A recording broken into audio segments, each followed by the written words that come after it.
प्रिय विद्यार्थियों, कैसे हो आप सभी। आज हम हिंदी परिवार की ऑनलाइन पाठशाला में काव्य दोष के जो 4-5 प्रकार यहाँ पर दिए हुए हैं उनके बारे में, उनकी परिभाषा और उदाहरण के सहित उनको समझने का प्रयास करेंगे। मेरा विश्वास है कि आपके कक्षा 12 के हिंदी साहित्य के पाठ्यक्रम के अनुसार आपको उससे संबंधित जितने भी रिक्त स्थान वाले प्रश्न आने वाले हैं उनको करने में किसी प्रकार की परेशानियों का सामना नहीं करना पड़ेगा।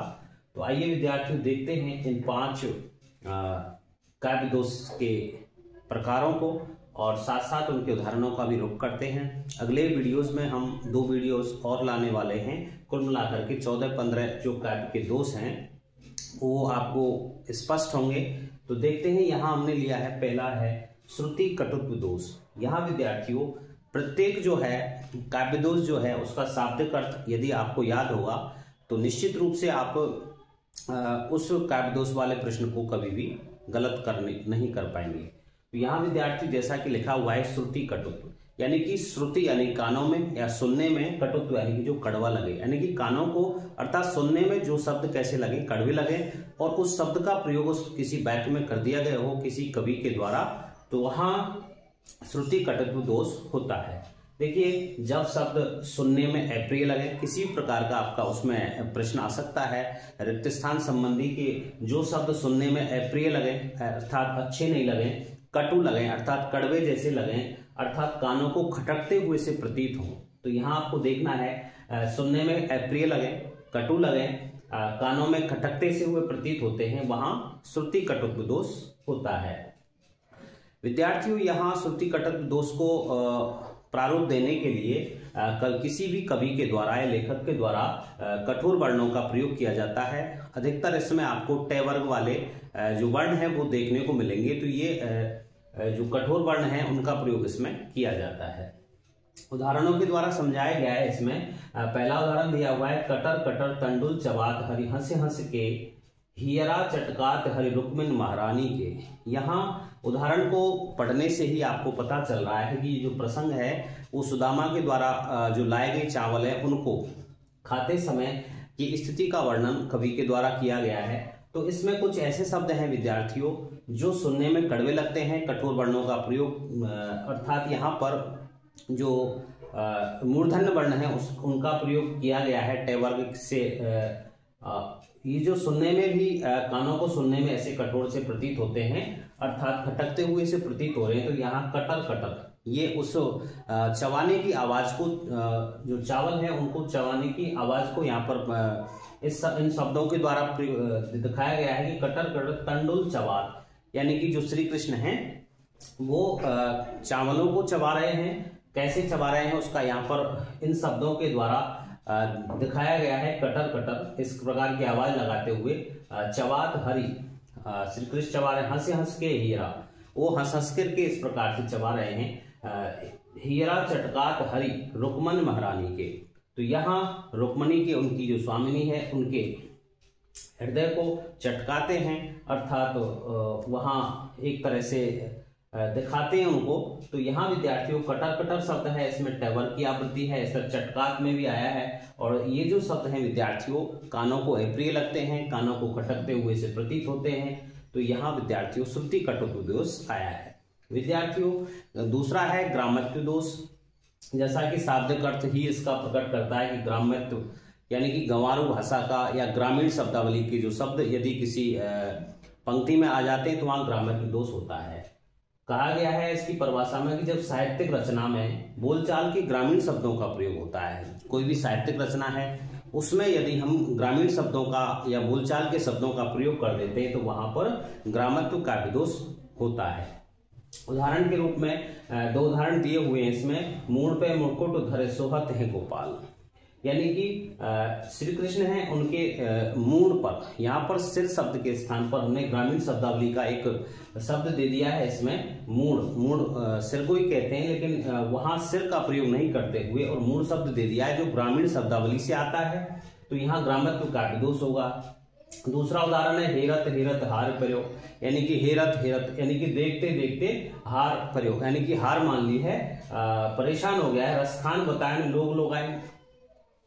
लेकिन रसखान को लोग लोगाइन, यहाँ पर जो लोगाइन शब्द विद्यार्थियों औरत के लिए आया है, तो किसी भी पुरुष या स्त्री ने उनका पता उसको नहीं बताया है। तो यहाँ लोगाइन शब्द है, ग्रामीण शब्दावली में जो औरत होती है उसको लोगाई कह देते, तो यहाँ लोगाइन जो शब्द है विद्यार्थियों ग्रामीण शब्दावली का शब्द है, इसलिए यहाँ पर लोगाइन शब्द के कारण ग्रामत्व काव्य दोष यहाँ पर आया है।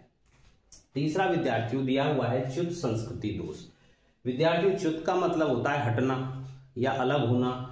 संस्कृति दोष, यहाँ पर विद्यार्थियों जो भाषा की जो संस्कृति है उसे व्याकरण कहते हैं, और जो व्याकरण के नियमों से अलग होकर के कोई कथन आता है, शब्द आता है, जैसे पढ़ते हैं जब कोई शब्द व्याकरण के नियमों के विरुद्ध प्रयुक्त होता है, कोई भी शब्द प्रयुक्त होता है तो यदि वो व्याकरण के नियमों के विरुद्ध प्रयुक्त होता है तब भाषा के संस्कार कहते हैं व्याकरण को।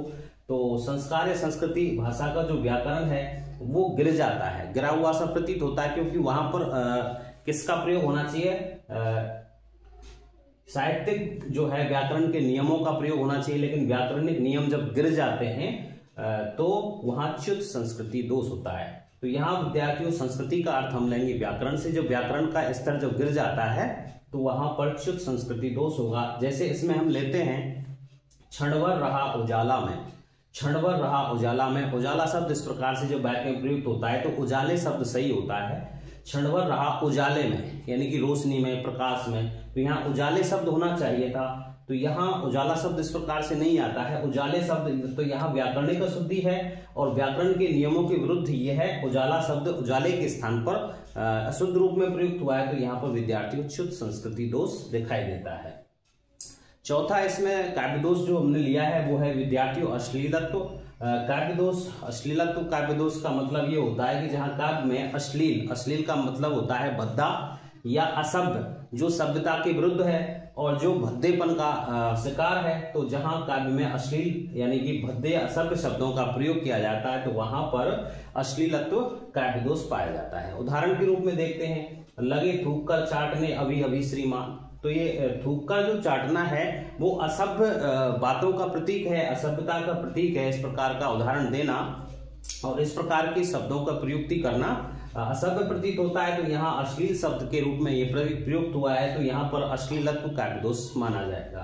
अंतिम जो हमने इसमें लिया है वो है अक्रमत्व दोष। जैसा कि उदाहरण से उसके शाब्दिक अर्थ से बात पता चलती है कि अक्रमत्व जिसका कोई क्रम नहीं है, अर्थात जो वाक्य का एक क्रम होता है वो निश्चित अवस्था में होता है, यदि वो सही तरीके से वाक्य है, तो जब वाक्य में शब्द का क्रम रचना की दृष्टि से दूषित होता है या अनुचित होता है, तो जब वाक्य रचना की दृष्टि से जो शब्द होते हैं वो आगे पीछे होते हैं, वो क्रम से नहीं होते हैं, तो जब वाक्य में शब्द का क्रम वाक्य रचना की दृष्टि से अनुचित हो, दूषित हो, तो वहां पर अक्रमत्व काव्य दोष आता है।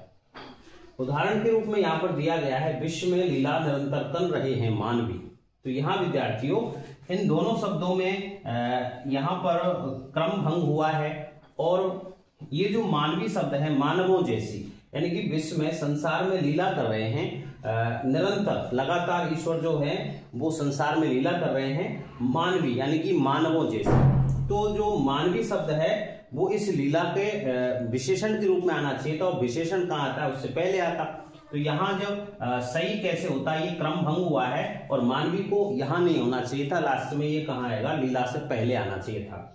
वाक्य इस प्रकार से शुद्ध होता कि विश्व में मानवी लीला निरंतर कर रहे हैं, मानवों जैसी जो लीला है क्रियाकलाप को निरंतर किया जा रहा है, तो यहाँ पर विद्यार्थियों अक्रमत्व काव्य दोष होगा।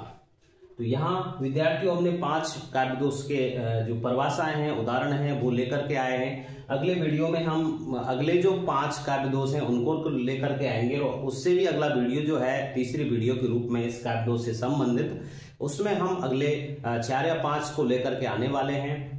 कुल मिलाकर के इतना पढ़ने के बाद में, इतना सुनने के बाद में मेरा विश्वास है कि आपका एक भी प्रश्न काव्य दोष या काव्य गुण से संबंधित किसी भी प्रकार से जाया नहीं जाएगा, खराब नहीं होगा, वो गलत नहीं होगा। तो प्रिय विद्यार्थियों, हिंदी परिवार की ऑनलाइन पाठशाला को इसी प्रकार से प्रमोट करते रहें। मिलते हैं अगले वीडियो के साथ, तब तक के लिए धन्यवाद।